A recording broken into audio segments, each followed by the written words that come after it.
Hello all the semester one CCF students. तो आज हम लोग आपका पूरा सेमेस्टर वन का जो अकाउंट्स का थ्योरी है उसके बारे में पूरा डिस्कशन करेंगे। एक क्विक बूस्टर दे देंगे आपको थ्योरी का। आप इतना सा कर लोगे आपके एग्जाम में पूरा थ्योरी का जो कवरेज है वो कंप्लीट हो जाएगा उसके लिए, और आपको कुछ भी बाहर से नहीं पढ़ना है। मैंने आपके लिए एक पीडीएफ बना दी है, आइए इस पीडीएफ पे फोकस करते हैं कैसा दिखता है ये पीडीएफ, और फिर अपना डिस्कशन को और आगे बढ़ाते हैं, एक एक करके देखेंगे। ये थोड़े अपना एडवर्टाइजमेंट वाले पीडीएफ आपको चाहिए हो तो आप मेरे से व्हाट्सएप पे ले लीजिएगा। 9903503989 मेरा व्हाट्सएप नंबर है। ये सेमेस्टर टू का कुछ फीस स्ट्रक्चर है, 999 में ऑल सब्जेक्ट्स है, पूरे सेमेस्टर का फीस है पहले 1000 स्टूडेंट्स के लिए। ओके, चलिए अब बात करते हैं फाइनेंशियल अकाउंटिंग का थ्योरी का जो हमने बनाया है आपके लिए। अब what do you mean by revenue, सबसे पहला जो डेफिनेशन है वो रेवेन्यू के बारे में है। तो आप जानते हो कि रेवेन्यू मतलब क्या होता है। देखो, रेवेन्यू और आपका जो प्रॉफिट है उसमें थोड़ा फर्क है, ठीक है ना। सो रेवेन्यू का मतलब क्या होता है बेटा, कि आप जितना माल बेचा, जैसे मैं आपसे सपोज ट्यूशन फीस लिया, जैसे 999 फीस लिया, मैंने आपको 1000 रुपए का माल बेचा, this is my revenue, this is not my profit. Okay, तो 1000 रुपए जो मैं तेरे से फीस लिया ना, उसमें मेरा भी खर्चा है, मेरा रेंट है, मेरा इलेक्ट्रिसिटी है, मेरा एक्स वाई जेड बहुत सारा खर्चा है, मेरे सॉफ्टवेयर में तो जो एक्सेस दूंगा ऐप का उसका भी खर्चा है। तो ये सारे खर्चे हैं। उसके बाद जो बचता है ना उसको गेन्स कहते हैं, उसको इनकम कहते हैं। तो रेवेन्यू जो है वो ग्रॉस फिगर होता है, जो तेरे से पूरा अमाउंट लिया मैंने 999 उसको रेवेन्यू बोलते हैं, ठीक है। तो एकदम क्लिक क्लिक पॉइंट्स याद रख लेगा अपने माइंड में तो तेरा काम बन जाएगा। Objectives of issuing accounting standards. Accounting standards क्यों बनाया, देख तुम सिंपल सा ऐसा समझ लो, अकाउंटिंग स्टैंडर्ड क्या होता है ना, जैसे तुम रास्ता में चलते हो, गाड़ी चलाते हो, बाइक चलाते हो, तो ट्रैफिक रूल्स फॉलो करते हो। अगर मान लो कोई ट्रैफिक रूल्स नहीं होता तो सब क्या करता, अपने हिसाब से गाड़ी चलाता, कोई सिग्नल तोड़ के जाता, कोई सिग्नल तो होता ही नहीं, बात ही छोड़ दो। तो कोई यूनिफॉर्मिटी नहीं रहता सब लोगों के चलाने पे, राइट। अब जैसे आप ट्रैफिक रूल्स में जैसे सब 60 पे गाड़ी चला रहे हैं या 40 पे गाड़ी चला रहे हैं, तो वहां पे बार लगा हुआ डर है कि भाई अगर हम इससे ज्यादा क्रॉस करेंगे तो कोई हमको पकड़ने वाला होगा। उसी तरह अकाउंटिंग स्टैंडर्ड में क्या होता है ना, यूनिफॉर्मिटी लाने के लिए, किसमें यूनिफॉर्मिटी लाना है, फाइनेंशियल स्टेटमेंट्स में यूनिफॉर्मिटी लाना है, ठीक है। जो आपका जो फाइनेंशियल स्टेटमेंट्स होता है ना, जैसे पीएल हो गया, बैलेंस शीट हो गया, ये सब आप बना कैसे रहे हो, ये आप बना रहे हो एक अकाउंटिंग स्टैंडर्ड्स को फॉलो करके। तो लॉ आपको ये अकाउंटिंग स्टैंडर्ड दे दिया है। अब आपको इसके अंदर क्या होता है बेटा, इसके अंदर होता है रूल्स एंड रेगुलेशंस। क्या चीज का रूल्स एंड रेगुलेशन, अकाउंटिंग करने का रूल्स एंड रेगुलेशंस। तो आपको इन रूल्स एंड रेगुलेशंस को फॉलो करना है और फॉलो करके अपना सारा जो फाइनेंशियल स्टेटमेंट्स को बनाना है। अब इससे क्या होगा, सभी लोग फॉलो करेगा इसको। सब फॉलो करने से जब users of the financial statement, जो शेयर होल्डर मेरा बुक्स ऑफ अकाउंट्स को पढ़ रहे हैं, उसके लिए इजी रहेगा। भाई अगर इसके बैलेंस शीट में भी करंट एसेट्स, मतलब स्टॉक अगर करंट एसेट्स में दिया है तो सामने वाले के बैलेंस शीट में भी स्टॉक करंट एसेट्स में दिया, वरना क्या होता, कोई फिक्स एसेट में लिखता, कोई करंट एसेट में लिखता, सब अपने अपने मर्जी से करता, और इसको पढ़ना बहुत मुश्किल हो जाता, इसको इंटरप्रेट करना बहुत मुश्किल हो जाता। तो इसीलिए लॉ क्या किया, सबको यूनिफॉर्मिटी में ले आया, ठीक है। Okay, what do you mean by capital expenditure and revenue expenditure. तो कैपिटल एक्सपेंडिचर बेटा वो चीज होता है जो आप खर्चा करते हो और उसका जो बेनिफिट है ना वो आपको मोर देन वन पीरियड के लिए आएगा, ठीक है। लेकिन रेवेन्यू एक्सपेंडिचर वहां पे वो चीज होता है जो आप खर्च कर रहे हो, उसका जो बेनिफिट है वो आपको संग संग मिल जाएगा, एंड वो जो एक्सपेंस है वो उसी वक्त खत्म हो जाएगा, वो किसी एसेट में क्रिएट नहीं होगा। बट कैपिटल एक्सपेंडिचर क्या होता है, जैसे सपोज हम लोग एक एसी खरीदा, उसमें क्या है, आपको हवा आएगा, ठंडा लगेगा, मजा आएगा, हीट वेव में सबसे जरूरी वही है। लेकिन आपको उसका बेनिफिट सिर्फ इस हीट वेव के लिए ना, अगले साल के लिए भी मिलेगा, उसके अगले साल के लिए भी मिलेगा, means more than one period. But अगर सपोज आप रेंट पे कर रहे हो, आप रह सकते हो उस घर पे, इस महीना रह लो, नेक्स्ट महीना रहना फिर रेंट दो, यानी वो रेकरिंग एक्सपेंडिचर है, ठीक है। और आपको क्या है कि आप इस महीने का खर्चा जो है वो इसी महीना बुक्स में चला जाता है। तो this is the difference between capital and revenue expenditure. Examples वगैरह दिए वो सब तो आप रीड कर ही लोगे।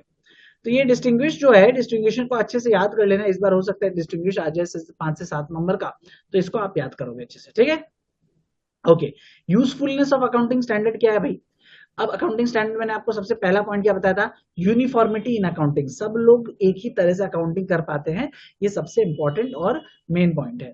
रिलायबिलिटी ऑफ फाइनेंशियल स्टेटमेंट्स, सबको भरोसा हो जाएगा ना जब सब एक ही तरह करेंगे और आपने अकाउंटिंग स्टैंडर्ड फॉलो किया है, इसका मतलब आपने कानून को फॉलो करके अपने फाइनेंशियल स्टेटमेंट बनाए हैं। तो जब ऐसा करते हो ना तो क्या होता है, लोगों को भरोसा हो जाता है आपके ऊपर, फाइनेंशियल स्टेटमेंट के ऊपर।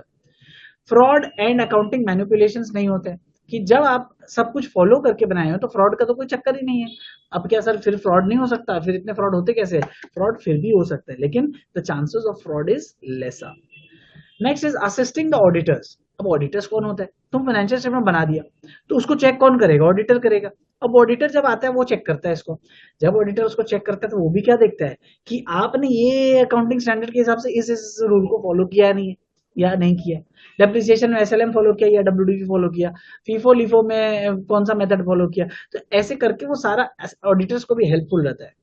Next is comparability. कंपेरेबिलिटी मतलब कि जैसे दो कंपनी है, सपोज रिलायंस है और टाटा है, तो रिलायंस भी अकाउंटिंग स्टैंडर्ड फॉलो किया, टाटा भी फॉलो किया, तो आप दोनों की जो बैलेंस शीट है उसको कंपेयर कर पाते हो। चलिए अगला है determining managerial accountability.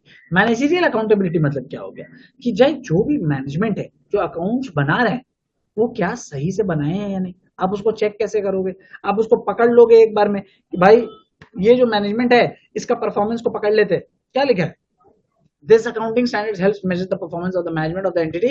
It helps to measure the management's ability to increase the profitability, maintain the solvency of the firm and other such important financial duties of the management. तो management का ऊपर नजर भी रखने के लिए कि वो काम ठीक से कर रहे हैं, प्रॉफिट आ रहा है या नहीं आ रहा है, ये इसके लिए कौन हेल्प करता है?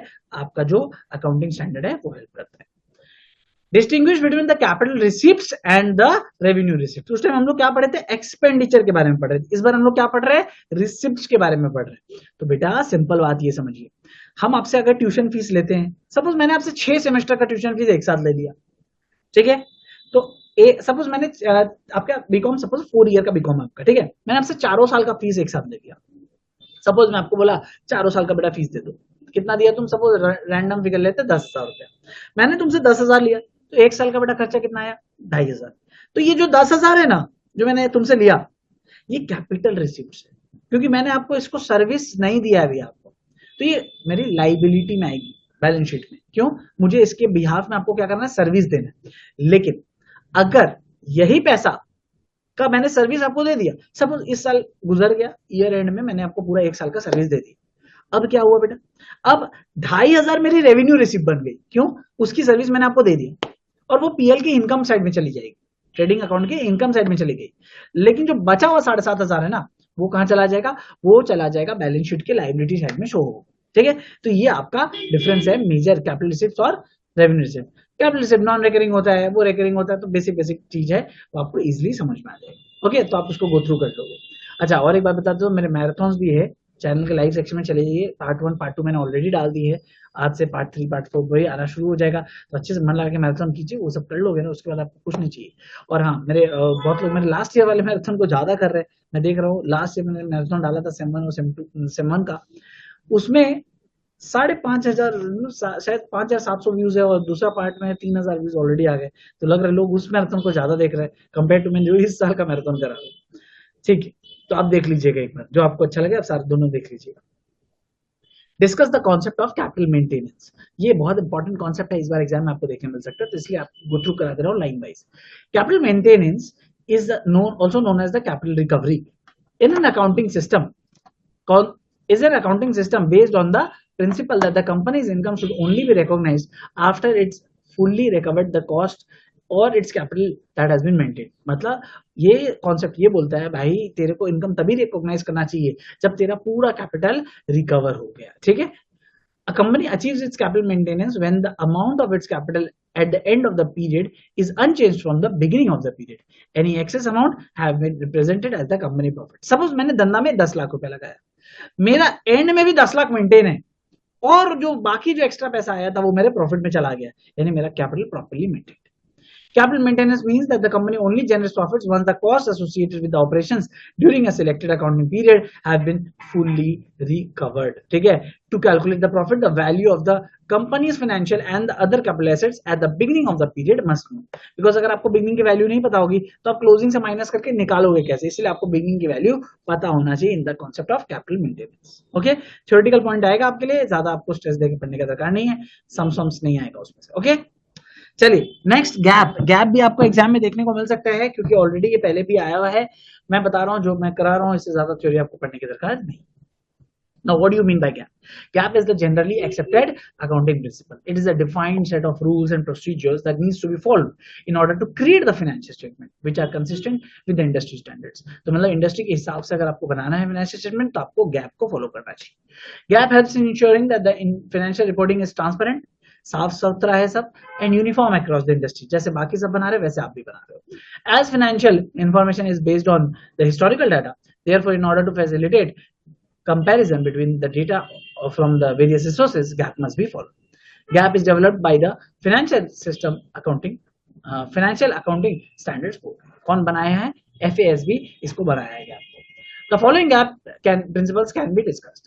तो गैप के इतने सारे प्रिंसिपल्स, आपको ये 10 के 10 याद करना है, क्योंकि चांस है कि 10 मार्क का अगर थ्योरी स्ट्रेट क्वेश्चन आ गया तो सीधा यही बोल सकते हैं what are the principles of gap, discuss elaborate in detail. ठीक है, तो ये आ सकता है, कोई बहुत बड़ी बात नहीं है, इजी चीज है.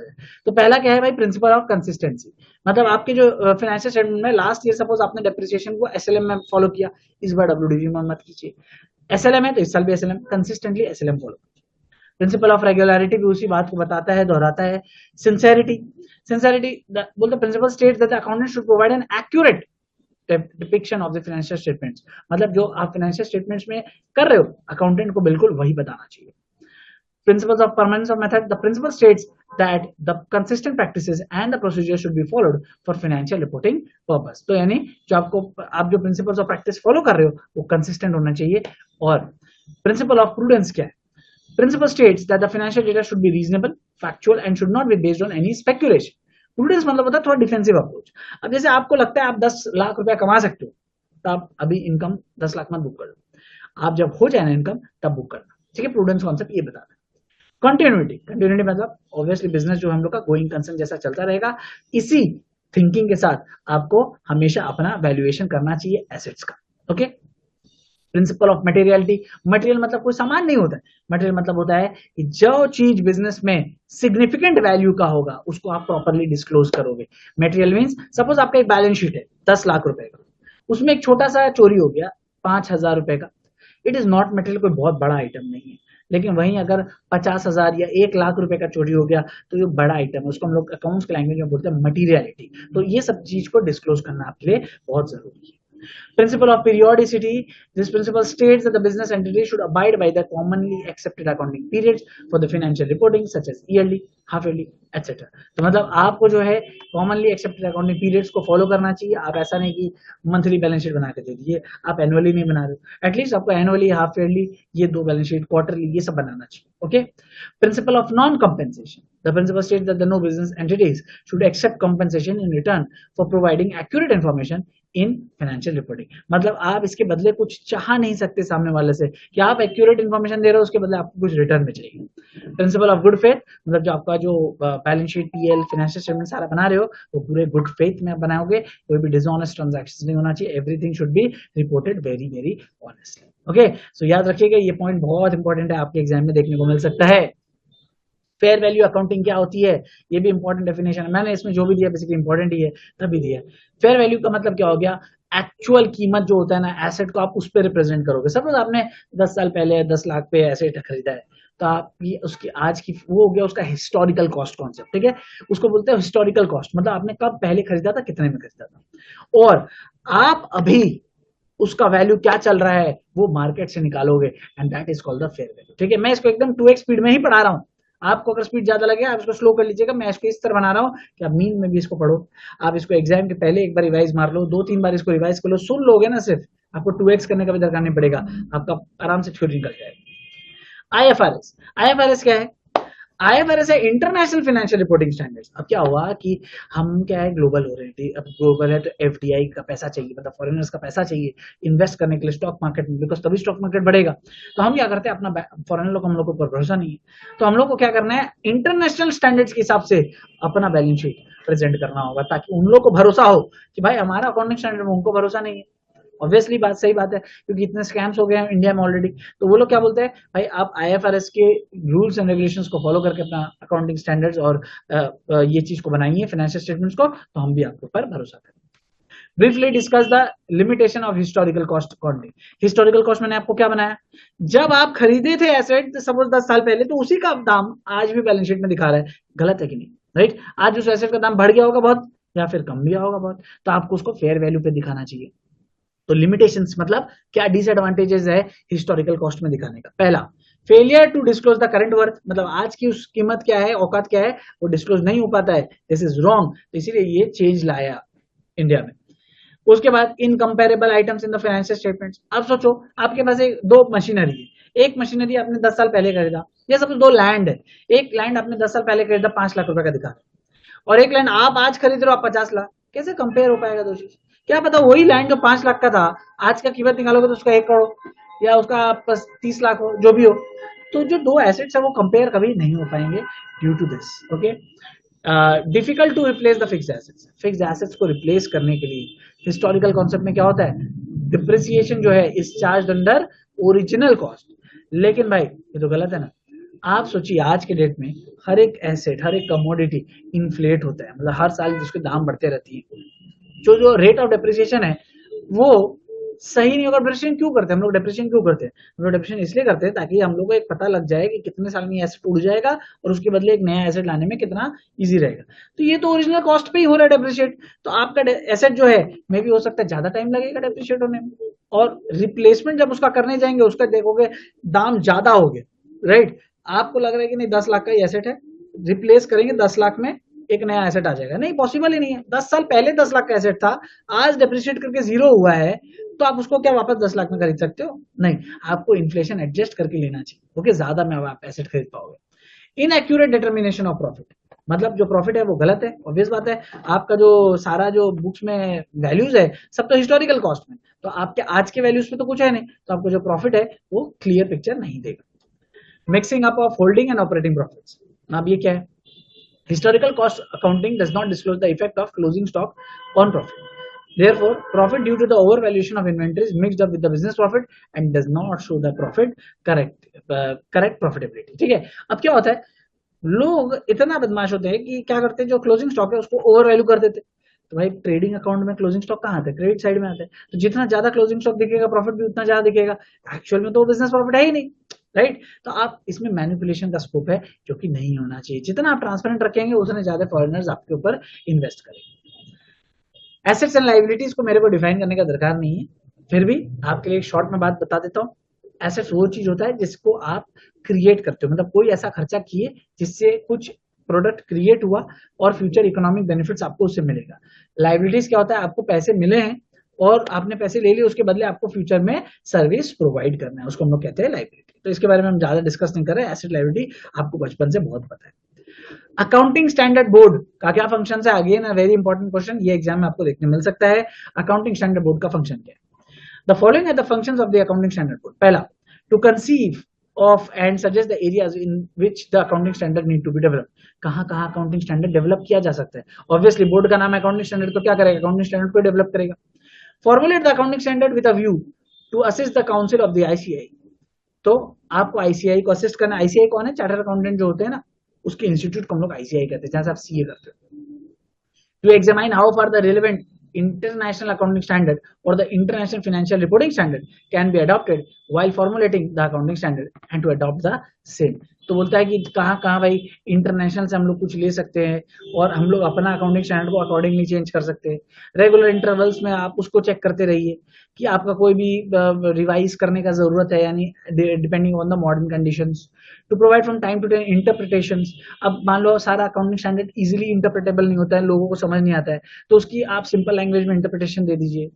To carry out the other function relating to accounting standard. तो अदर फंक्शंस के लिए डिफाइंड नहीं है, अदर फंक्शन कुछ भी हो सकता है। चलिए, तो अब क्या है? To qualitative characteristic of the financial statements. Quantitative नहीं बोला, क्या क्वालिटेटिव, क्या क्वालिटीज होने चाहिए फाइनेंशियल स्टेटमेंट में, कोई दो बताने बोले आपसे।